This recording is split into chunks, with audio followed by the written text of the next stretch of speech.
성경의 처음은 구약 성경에서 처음은 창세기입니다.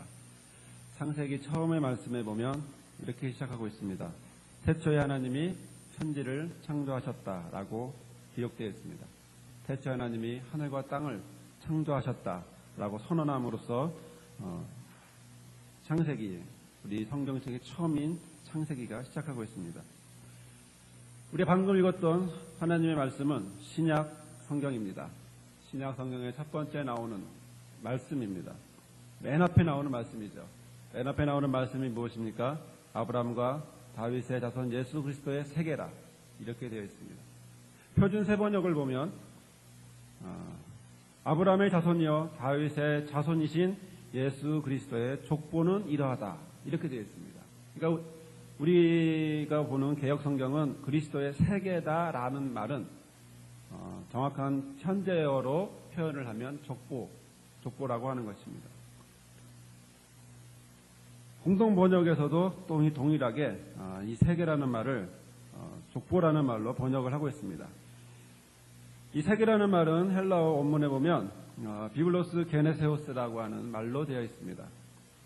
이 말이 무슨 말이냐면 비블로스, 이건 책이라는 뜻이고요. 게네세오스라고 하는 기원을 나타내는 말입니다. 그러니까 시작을 나타내는 말, 기원이 있는 말, 기원에 관한 말, 이렇게 기원에 있는 책이라는 뜻으로 해석할 수 있습니다. 자, 그럼 무엇이 시작이고 또 무엇의 시작이고 무엇의 기원을 이야기하는 것이 족보라고 세계라고 얘기하는 것일까요? 그것은 한마디로 예수 그리스도에 관한 이야기입니다. 예수 그리스도에 관한 이야기가 오늘 1장 1절부터 시작해서 시작하고 있는 것입니다. 그러나 보면 아브라함과 다윗이라는 이름이 위에부터 기록되어 있습니다. 그리고 그 아브라함과 다윗이라고 하는 그 이름이 아브라함의 자손과 다윗의 자손이신 이라는 말로 예수 그리스도를 수식하고 있습니다. 어떻게 보면 아브라함이 먼저고 다윗이 그 다음이고 예수 그리스도가 그 다음 분이기 때문에 시간적으로 볼 때 아브라함의 족보인 것처럼 보이지만, 그러나 성경은 분명히 말하기를 아브라함의 자손, 다윗의 자손이라고 하는 이 말은 예수 그리스도라고 하는 말을 수식해주고, 그리고 예수 그리스도의 족보가 이것이다 라고 말씀을 하고 있습니다. 우리가 읽지는 않았습니다. 2절부터 16절까지의 말씀을 보면 아브라함이 이삭을 낳고 하면서 계속 낳고 하면서 이야기가, 족보가 계속 기록되어 있습니다. 본문을 원래는 1절부터 16절까지 잡아야 할 것입니다. 17절까지 잡아야 할 것입니다. 그러나 2절부터 17절까지 읽지 않은 이유는 여러분들이 읽다가 지칠 거기 때문에 여러분들 성경책을 많이 읽어보신 분도 아시겠지만 올해는 반드시 일독해야지 결심을 합니다. 어디부터 펴죠? 마태복음 딱 펴면 족보 나옵니다. 이게 누군지 뭐하는 사람인지 도저히 알 수가 없어요. 들어본 사람은 아브라함과 이삭과 야곱까지는 들어본 것 같아요. 다윗도 좀 들어본 것 같아요. 그런데 요담, 아하스, 므낫세 이상한 이름들이 다 나오면 1년에 하나님 앞에 올 1년은 일독을 해야지라고 하는 그 결심은 그때부터 무너지기 시작하죠. 성경은 어려워, 그렇게 생각하고 다시는 성경을 내년까지 미루게 되는 그런 결심을 하게 되는 것이 예수 그리스도의 족보에 관한 이야기입니다. 자, 그러나 왜 마태라고 하는 사람은, 이 마태복음을 지은 마태라고 하는 예수님의 제자는 다른 것으로부터 시작하지 아니하고 예수님의 족보로부터 성경을 시작할까요? 마가복음은 신약 성경 중에서, 복음서 중에서 가장 일찍 쓰여진 성경은 마가복음입니다. 그러나 마태복음은 마가복음 앞에 놓여지면서 우리가 자세히 볼 것은 다른 것으로부터 시작하지 아니하고 바로 족보부터 시작하는 것을 우리는 볼 수가 있습니다. 왜 이렇게 마태는 족보부터 시작하는 것일까요? 그것은 바로 마태복음을 읽는 대상이 다른 사람이 아니라 유대인이기 때문에 그렇습니다. 유대인을 대상으로 쓰여졌기 때문에 그들에게 있어서 이 족보는, 우리는 낯선 족보지만 그들에게는 친숙한 족보입니다. 그리고 여러 가지 목적이 이 안에 들어 있습니다. 다시 말씀을 드리면 마태복음은 유대인들을 향해서 예수님을 이야기하고 싶었기 때문에 예수님의 혈통적인 관계를 이야기하고 있는 것입니다. 그러면 여러분들은 아마 이렇게 물어보실 것입니다. 아니 목사님, 어떻게 그렇게 설명하시면 그것까지는 알겠습니다. 유대인을 위한 책이라는 것까지는 알겠어요. 그런데 왜 족보부터 놓고서 우리가 성경 읽는데 힘들게 만드십니까? 이렇게 이야기할 수도 있을지도 모르겠습니다. 그러나 방금 말씀드린 것처럼 이런 족보의 문제는 바로 유대인에게 있어서 혈통적인 관계 안에서 이해를 할 수 있고 유대인에게는 이미 친숙한 이름들이기 때문에 그렇습니다. 그들에게 있어서 평생 추구해왔던 것이 하나 있습니다. 유대인들에게 있어서 가장 바라보고 있었던 것이 하나 있었습니다. 그것은 바로 언제 메시아가 오느냐. 그런데 그 메시아가 오는데 그냥 메시아가 하늘에서 뚝 떨어지는 것이 아니라 근거가 있습니다.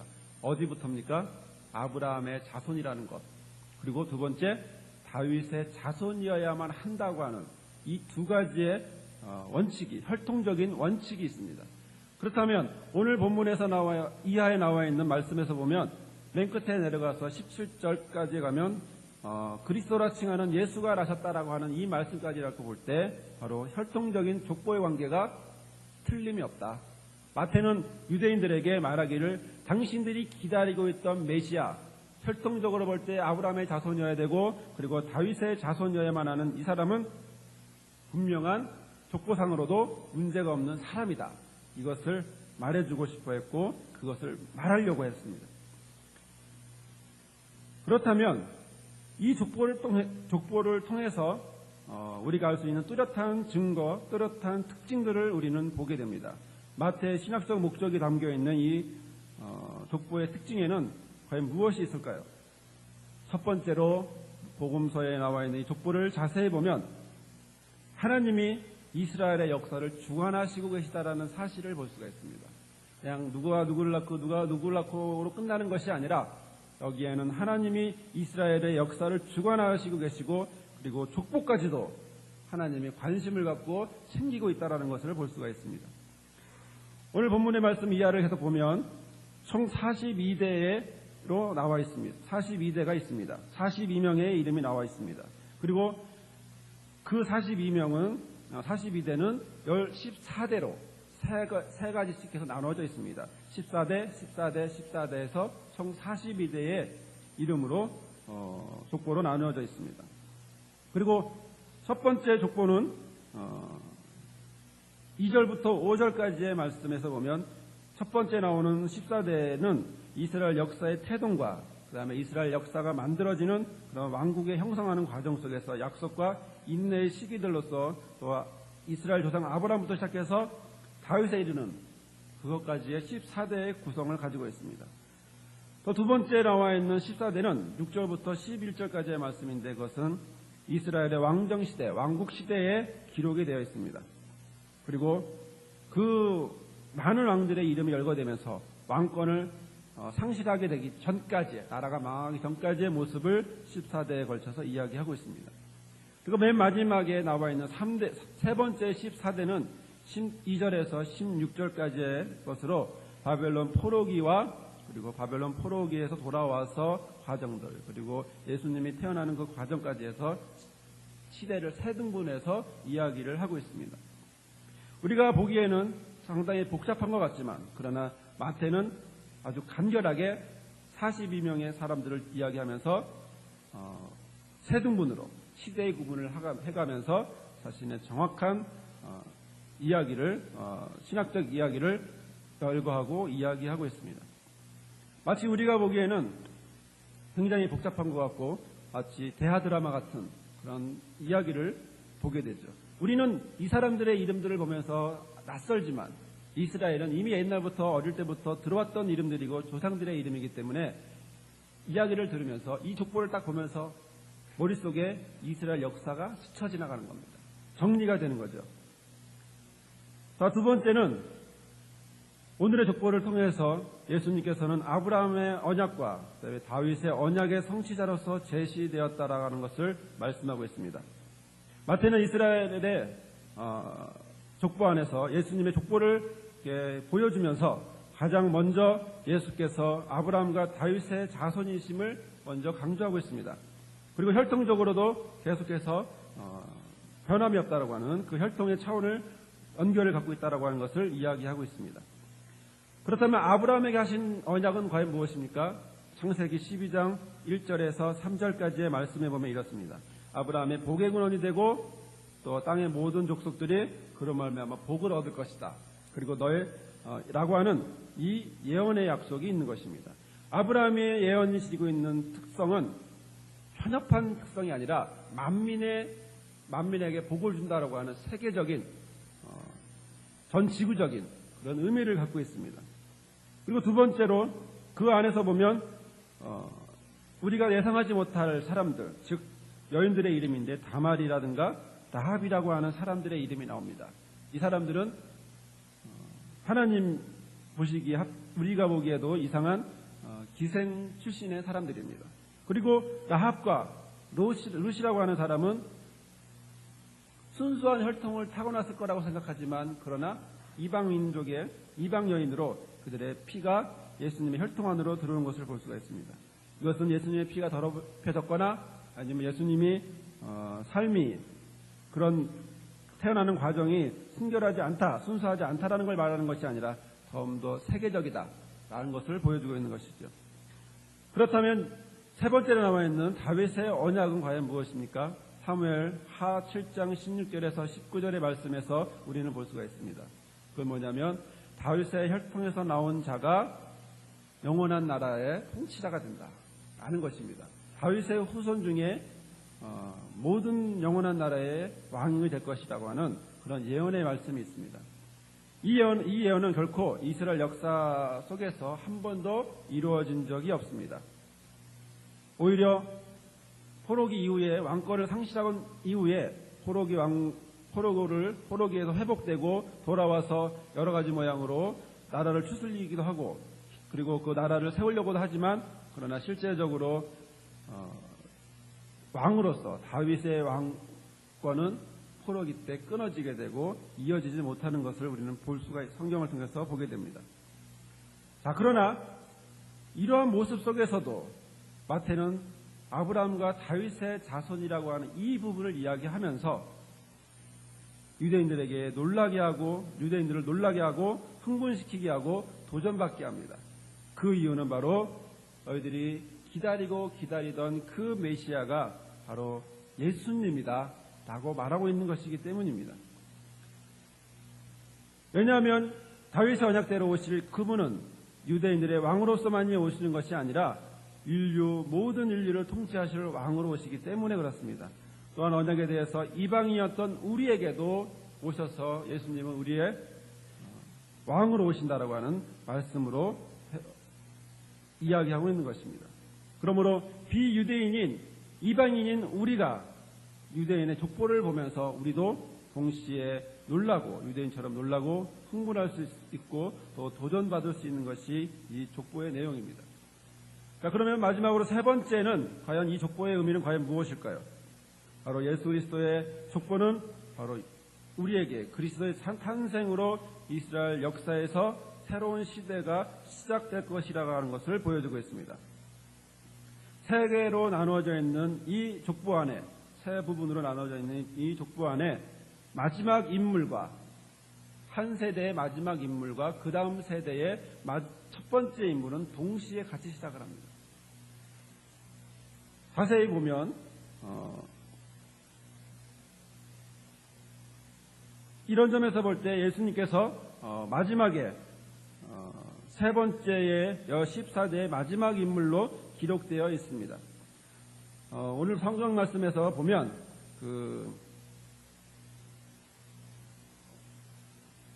6절에서 보면 이새는 다윗 왕까지 하고요. 그 다음에 다윗은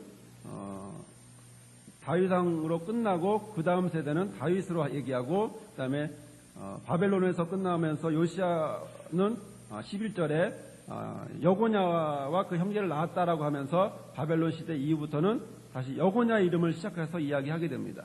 그리고 마지막에 42번째 되는 곳에 예수님의 이야기를 하게 됩니다.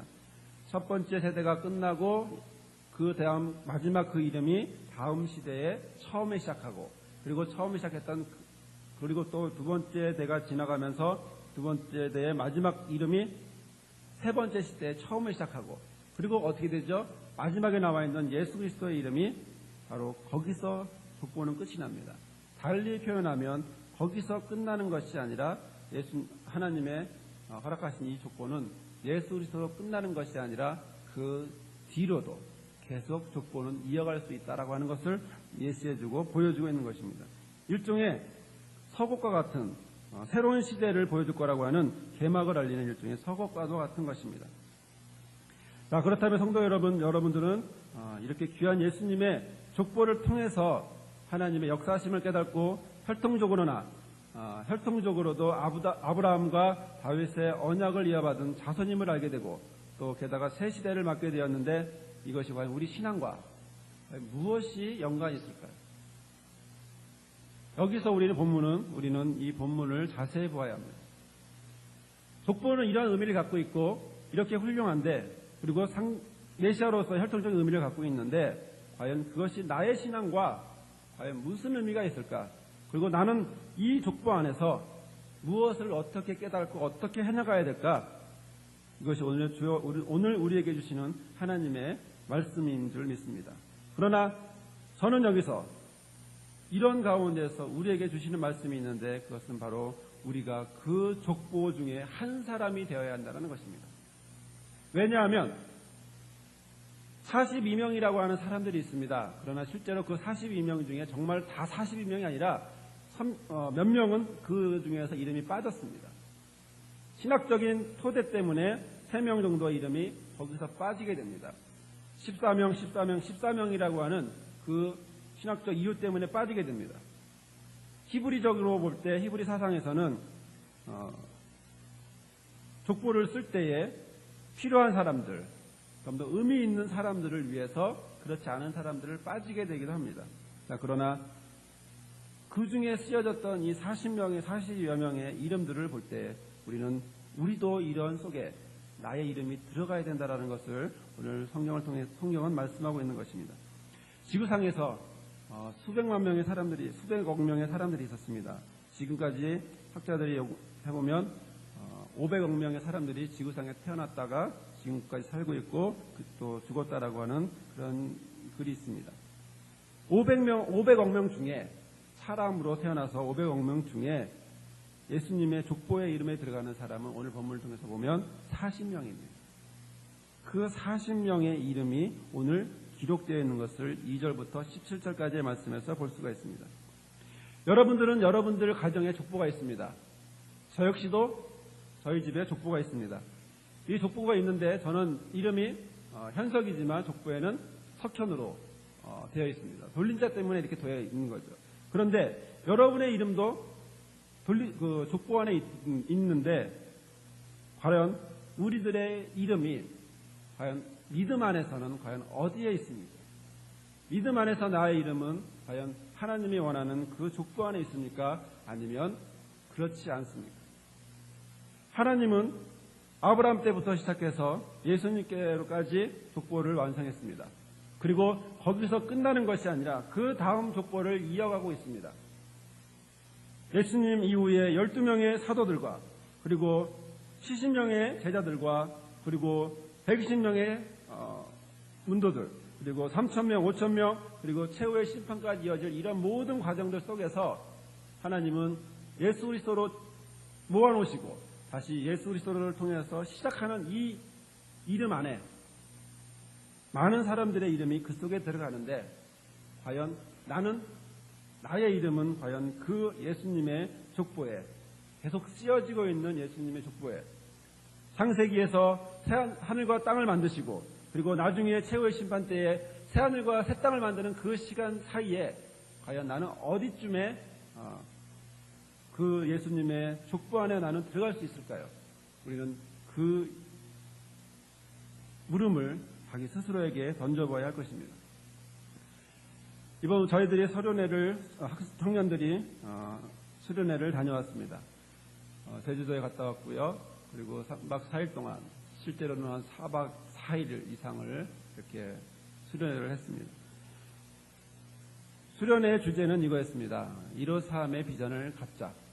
그리고 내용은 비전을 다시 되찾자. 비전을 되새기자. 이런 내용으로 수련회가 진행되었습니다.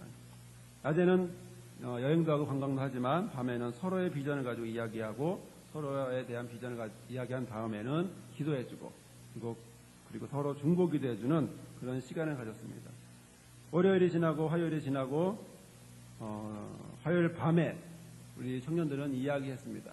과연 수요일 날 아침에 일찍 일어나서 한라산을 가야 하느냐. 이게 이제 이야기에 초점이 되기 시작했습니다. 가고 싶어하는 청년이 있었고 가기 싫어하는 청년도 있었습니다. 왜?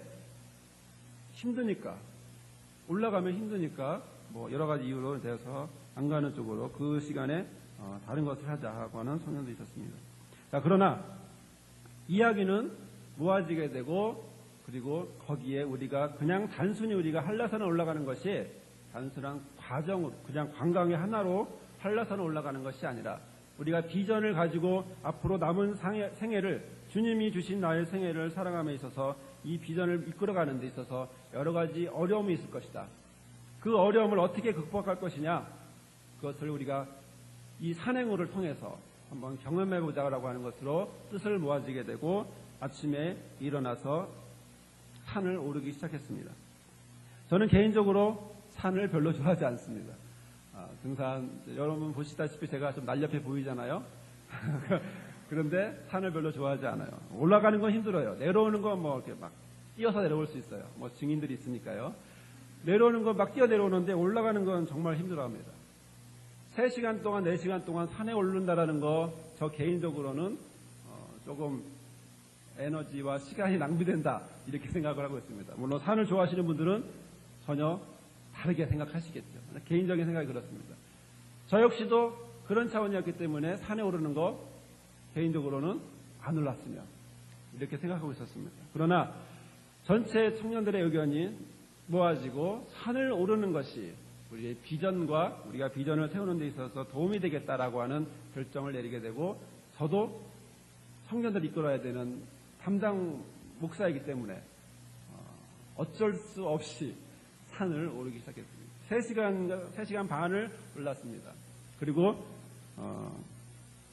백록담을 받고 그리고 잘 보지 못한다는 백록담도 보게 되고 그리고 이제 내려오게 되었습니다.